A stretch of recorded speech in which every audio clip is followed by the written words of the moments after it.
All right, that's the best spice I can do right now. Told you last week about some issues we were having. Still can't figure that shit out. So right now we got some limited sound effects we're going to be incorporating into the show. Welcome to season 2, episode 2 of the Shawn Mackey Show. What a fucking meltdown of epic proportions have we seen with the Chicago Cubs. Holy crap, this team cannot catch a break. 8 games back in the NL Central. Somebody had put together a meme of a probability chart, and that as of May 1st, I think it showed something like the Cubs had a 66% chance of winning the National League Central, and the Brewers had like a 14% chance. And then that chart went up and down to present day. And holy hell, have the tides turned. I'm going to tell you what, at some point this season, the Cubs were on the bus and they were traveling down the road, and that left rear wheel started to wobble a little bit, and they called management for advice, and they said, don't worry about it. Just keep driving down the road. And so they did. And then a couple of miles later, a couple of frickin' lug nuts fell off of that left tire, and they called management. Hey, don't worry about it. Just keep driving down the road. Well, that tire fell off the bus, skidded into a ditch, flipped over. Everybody got out safely. But as the bus was on the side of the road in flames, those players were probably standing around going, what the fuck? So now management has to get into their private jet and fly out to the airport in the no-name town in which the wheels fell off the Cubs bus, get in their $80,000 rented SUVs, and drive out to the accident scene. Hey, don't worry about it. We'll take care of this. We got help is on the way. Help is on the way. Okay. Well, that help turned into another injured player. Miguel Amaya comes back off the IL. First game back. And suffers a terrible injury. Hope everything's okay for that guy. Bring up Owen Cassie, 8 games back in the National League Central. Now, the Cardinals are 16 games back in the Central, but they're only 4 games back in the wild card. The Cubs hold a small half-a-game lead over the Dodgers for the wild card. That's a tight race. This team might not even make the wild card. I have no answers. I was worried about this. If you're a regular listener to the show, you know this. If you're new, go back and listen to season 1. I was afraid this was going to happen with Jed Hoyer continuing to be at the helm. I said you don't extend him unless you win a World Series. You extend him. He makes moves. Everything's in flames at this point, folks. Like I said last week, the best thing I got going for me is it's football season. That's right. The NFL is here. The Bears are getting ready to play the Bills this Sunday night for game 2 of the preseason. Starters will play. That's a good deal because we got to see what's going on. I told you before, I was a Tyson Bagent fan. I personally, from what I witnessed last week, he did pretty decently. He did well. Time will tell. Case Keenum looked like an old fart out there trying to continue his career. Read a report today in which he left camp early. Austin Reed got the 3rd-team reps today. So we have to see how that plays out. And like I said, I was impressed, but I'm not all the way there yet. It's still the preseason. Bears didn't win. They didn't lose. They tie. Had some injuries. Brought in some dudes. Training camp goes today. We saw some really good things from the offense. Caleb Williams doing some good things. I saw a report yesterday, and people are really And I don't blame them, but they're fan wise, Caleb Williams is on a short leash. Okay. We've seen this with Justin Fields. Caleb Williams came in and did some good things last year. He's got a better offensive line. He's going to gel and click. And I think today was one of those big indications at camp where him and Rome Odunze kind of hooked up a little bit more, getting on the same page. They're both working their butts off. But this dude's on a short leash with the fans. And I'm also still seeing reports from other defensive coordinators around the league in which, Caleb still holds on to the ball a little too long. So now if we've got that offensive line and they're giving him a shit ton of time and we're still seeing those sacks, now that's all on Caleb, right? And then here we go again, Bears fans. But the jury's still out. Things were looking good for him today. He connected with a whole bunch of receivers. Like I said, stepped up with Rome Odunze. Okay. Here's the thing that's freaking me out. It's not even free. Okay. It's not freaking me out. Let me backtrack. Beep, beep, beep, beep, beep. Right. Back up the bus, Gus. I thought Ozzie Trapillo would have been the odds on favorite to overtake Braxton Jones at the left tackle position. Now, Braxton, he's been coming back from some injuries or stuff. He's been the guy for the last 4 years. I haven't liked him. I still think when you really watch the games and then you see his numbers, to me, it's kind of iffy. But the Canadian kid, Theo Benedet, or is it Benedet? Hey, how you doing? Whatever, right? So that was my Canadian voice, but it came out totally Chicago. What are you going to do? This guy's getting some reps. But now, and this is the nice thing about Ben Johnson's offense. You're looking at guys on the offensive line. I think Jones got, they moved Trapillo over with the second teamers, I want to say, at like right tackle. And I think Jones got some reps there. Kieran Amagaje is getting third team reps. I thought this kid had a bigger chance to make an impact this season, but he's sliding in at left tackle. Luke Newman was getting some left guard reps with the number 1 unit. So I think Ben Johnson's got all these guys like, look, you can't just be a left tackle. We got to work you out everywhere else because the history in the last few years with this team is the line hasn't been good. And a lot of times they're injured. Fuck a dude. He had to sit out 6 weeks or some shit a couple of seasons ago because he stubbed his fucking toe. Jesus Christ. Okay. So we're seeing some of that. And that's surprising me because I thought Ozzie was going to be that guy. It looks like reports are saying that maybe they're getting closer to solidifying that left tackle position. But I don't know. We'll have to see how the kid from Canada does, right? Good luck to all of them. But the nice thing, too, was that I saw a post. I think it was on Twitter, maybe, or is it X? I don't fucking know. Who knows? Text, formerly known as Twitter. And everybody puts that. It's like X, formerly known as Twitter. Like, I think fucking by now, most people know it's X. I know it's X, and I'm fucking with you. Fuck, I can't keep it all straight. But it was cool to see that they had some offensive line and defensive line kind of drills, but they weren't drills in the traditional sense. Like I saw where a couple of like Darnell Wright and John Thuney, they were lining up as receivers. So then linebackers or defensive linemen were covering them.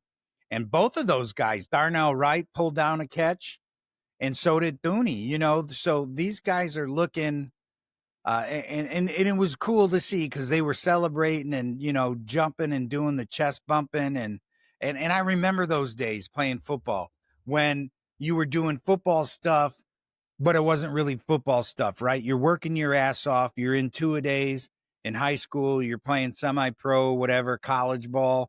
And you're going through practice and you're doing all the drills and the calisthenics and then, this, that offense and defense, and you're rotating in and out and you're working your ass off. But then you get those moments of fun. You get guys like offensive linemen going out and catching passes. And that's a cool thing. And I'll tell you what, Now, most of my life, there was 1 year I was a middle linebacker. I had some speed. I was a great fucking middle linebacker. But I'm one of these guys, like I played offensive and defensive line most of my life. I could have been a fullback. I could have been a tight end. I promise you 100%. If you played with me athletically, you know this to be true. If you didn't, you better reach out to a friend and find out what's going on, because I feel like one of the reasons I made my high school team after I transferred from the Catholic League to the public league. So then I went to tryouts. And I remember in tryouts, they're timing you in the 40. You're doing some drills, going through some cones. They're checking to see if you know what a 3-point stance is and all this shit. But I also remember, as a big guy who knew I was going to be a lineman, getting lined up and being told to go out and run routes. And I'm telling you what, I'm catching the ball, tucking it, I'm doing all this stuff. And I think that's why I ended up being a middle linebacker, because my high school coach, Les Callis, may he rest in peace, just recently passed away. I was a defensive lineman. When I made the team and we came out for two-a-days, within a couple of weeks, coach pulled me aside and said, "Hey, you're going to be, you see me clapping if you watch the video. I'm trying to catch this little ganat. You're a guy at left tackle." And I'm like, okay. I didn't understand the left tackle position at that time. I'll tell you what, honestly, in all transparency, I was kind of pissed, because I was like, fuck, I can be a guard. I'm a guard. I like to get in there and fucking, I was like, left tackle. Man, a lot of those guys are lined up far enough away. I don't know if my speed's going to be able to get out there and handle this shit, right? But I was given the starting job. And then I was a backup defensive lineman. So I know at some point late in our junior season, I was working as the backup defensive lineman, because we were putting in our second string on offense to get them some reps. So I went into the defensive line mode, keep going in practice and get in there and do some things. And my speed stood out. And Coach Callis, he said, "Hey, man, you're pretty fast. You're going to start working out with the linebackers now." And I was like so excited. So then I started working out linebackers, tip drills, learning all their shit. And then I remember, junior year, I get into a game. Something happened. Jason Williams, he was one of our middle linebackers, and he was out for a few plays.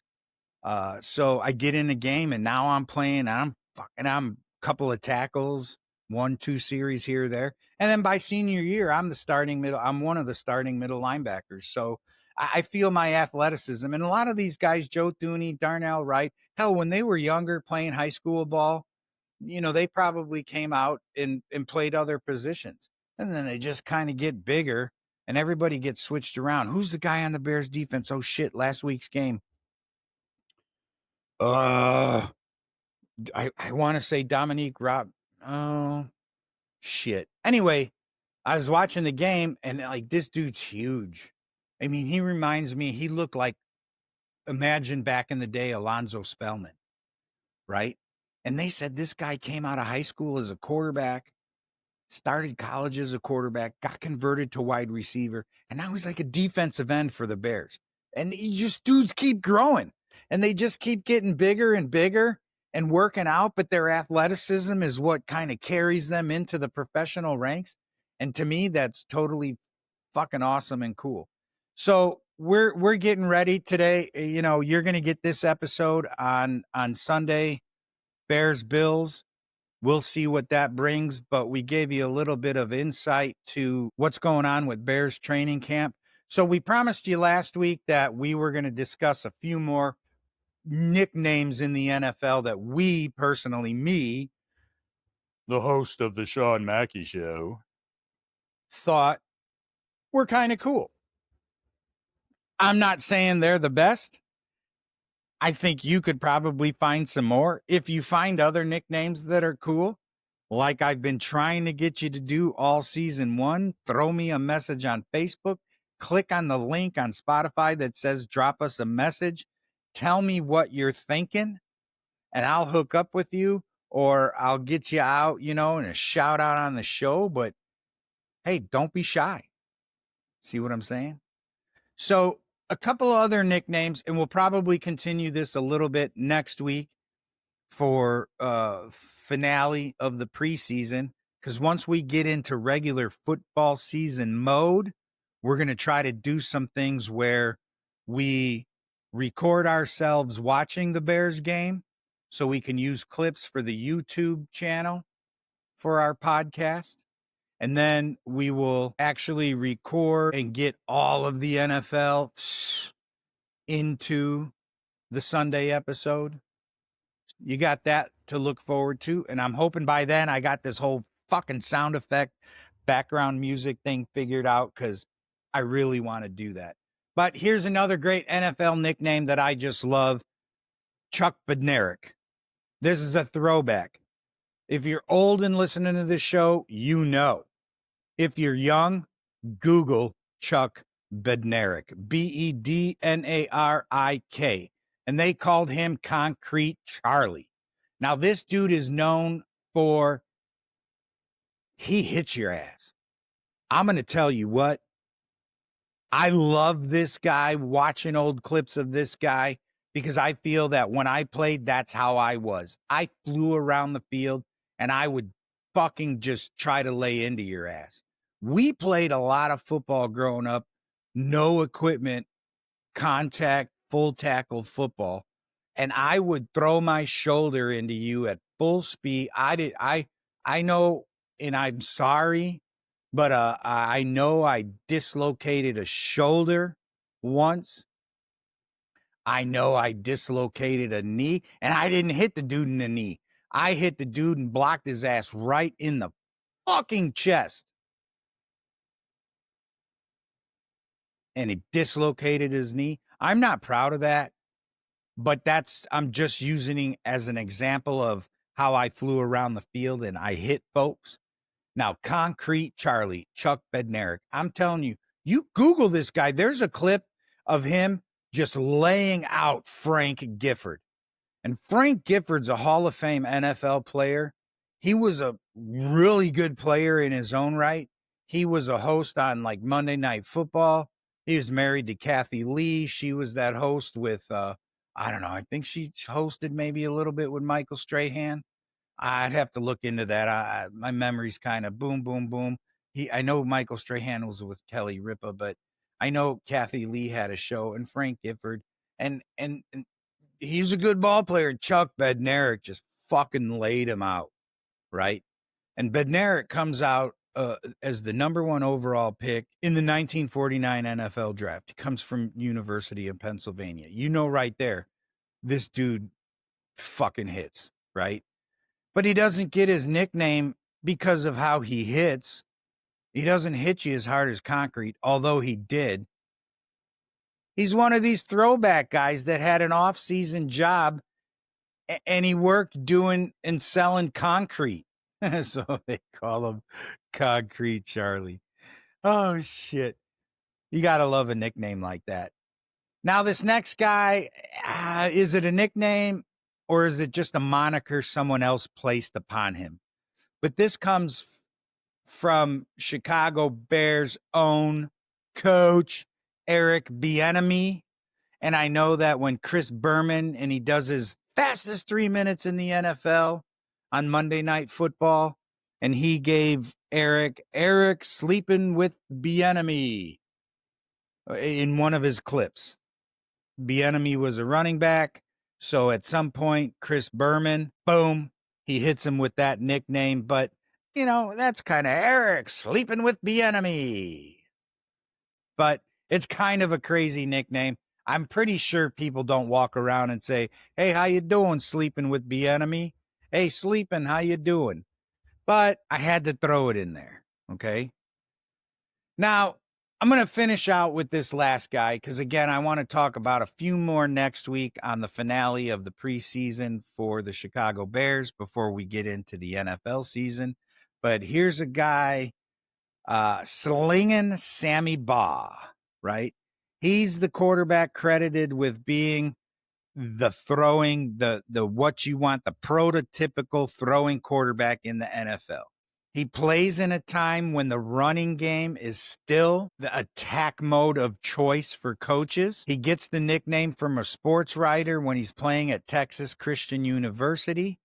He goes on to be an All-American quarterback twice during his time there. He played 16 years in the NFL with Washington, and he is the all-time leader in passing yards by the time he calls it quits in 1952. And he's the credit for the prototypical throwing quarterback, the guy you want to be tall, to have an awareness, to be able to take the snap, drop back in that quarterback, go through his progressions, and boom. And I'll tell you what, when he played, there probably weren't a lot of progressions to go through. You were mostly a running team back then, and you're going to start putting in this passing game. I'm pretty sure there was one or two choices. Boom, you come out, this guy, that guy, nope, do something else. Maybe three, receiver two, XYZ. But now with all these offenses coming out and the way you can line guys up, you might have 5 fucking progressions out there. We used to have, you'd call plays and you'd say the play and it'd be like X5, and it wouldn't. It's like you knew we're going to call it XYZ. So if you'd hear, shotgun, I formation, shotgun, 5-2-7. You knew it was XYZ. So whoever was the X was going to run a 5 route. Whoever was the, Y was going to run a 7. So whatever, you called the number. So, but things have evolved. And I don't keep up that much on that side of it. When I was coaching, I was more of a lineman guy. I coached offensive and defensive linemen, and I was a defensive coordinator. So I kept up on the, on defensive sides. And that's why I really like what Dennis Allen's doing, because we're seeing more of that man-to-man, more of that aggressive. We're not seeing that soft-ass zone that gets your ass in trouble. So there's a lot of kinks to be worked out there with that approach. But I think we're going to see some good things come, hopefully early, middle, end, and maybe we get into the playoffs. I don't play for them. The Bears get into the playoffs. Would love to see it, because already we know from the beginning of this episode, the Cubs are already going down the shitter. So, shitter's full, Clark. Hey, that's all I got for this week. I hope you had a great time. I certainly did. We'll see you next week. Peace.